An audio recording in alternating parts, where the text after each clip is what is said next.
Okay, let's try a programming challenge with what we've learned so far about working with dates and times in C#.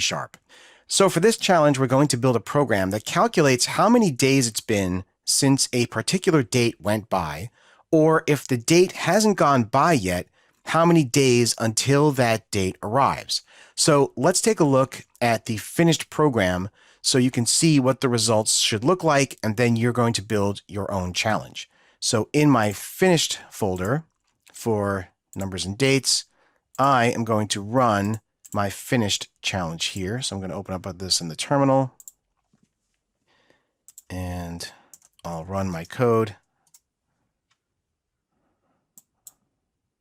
All right.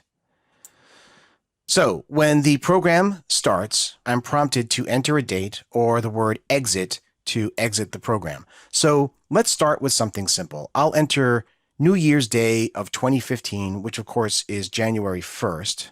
So I'll write January 21st, 2015. And you can see that when I enter that date went by, a number of days ago. All right, so that date's already gone by. And of course, I can enter the date using a variety of different formats. So let's try a couple of others. I'll just simply write Jan 1, 15, right? That one works. I'll write 1/1/2015. That one also works. And each time I do this, you can see I'm getting the same result. So now let's try entering a date that hasn't happened yet. So let's try April Fool's Day. And in this case, I'm not going to specify a year. I'm just going to say April 1st, right? And you can see that the program figures out that I mean this current year, and you can see how many days it is until April Fool's Day.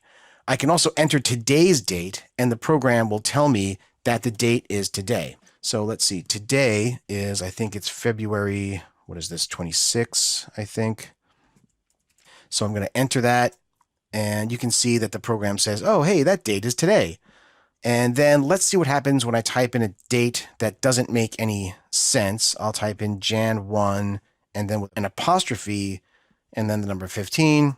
And in this case, the program gives me an error and asks me to try again. And then, of course, finally, I can just type the word exit, and the program quits. All right, so this is your challenge. You're going to write a program that allows the user to enter a date, and it's going to calculate how many days ago that date went by if it's in the past, or how many days until that day comes. If the user enters today's date, then the program will indicate that the date is today. If the date entered is not a valid date, then the program will print out a message and ask the user to try again. All right, so go ahead, give that challenge a try, and I'll be back in the next video to explain my solution.